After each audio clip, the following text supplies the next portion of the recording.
First, as demands for police reform echo across the nation, the Med City is putting the spotlight on its own police force. Tonight, the Rochester Police Policy Oversight Commission teamed up with the Diversity Council to host a community listening session on law enforcement in their use of force. KIMT News 3's Isabella Basco joins us live now to fill us in on what was discussed. Isabella. Well, the listening session focuses on 3 areas: use of force, handcuffing and restraints, and standards of conduct. Use of force in particular got a lot of attention. The Rochester Police Policy Oversight Commission listened to the concerns of residents, answering some tough questions. Angie Porter, an associate with the University of Minnesota, moderated. Why is the chokehold necessary?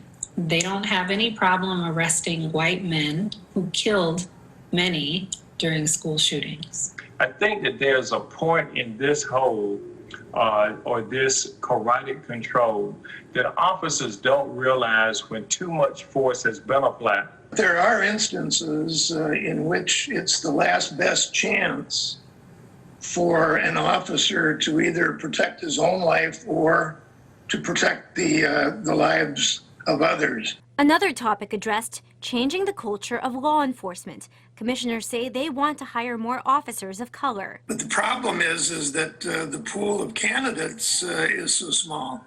And I think that's where the emphasis has to be. Residents challenged the commissioner's comments. Doesn't seem like hiring more people into a broken system is the way to go. Hiring Black, Indigenous, and people of color does not fix a broken system.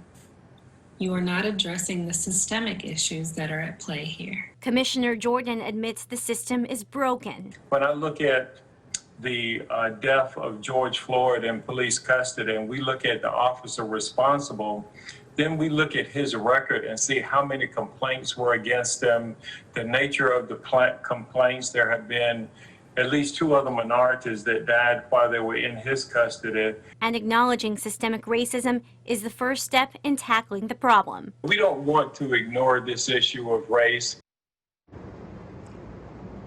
Mayor Kim Norton tasked the Police Policy Oversight Commission to review their policies and give input at their next meeting, which is next week. Live in Rochester, Isabella Basco, KIMT News 3. Thanks, Isabella. Incidentally, a link to the entire listening session will be included in this story on KIMT.com under the local news tab.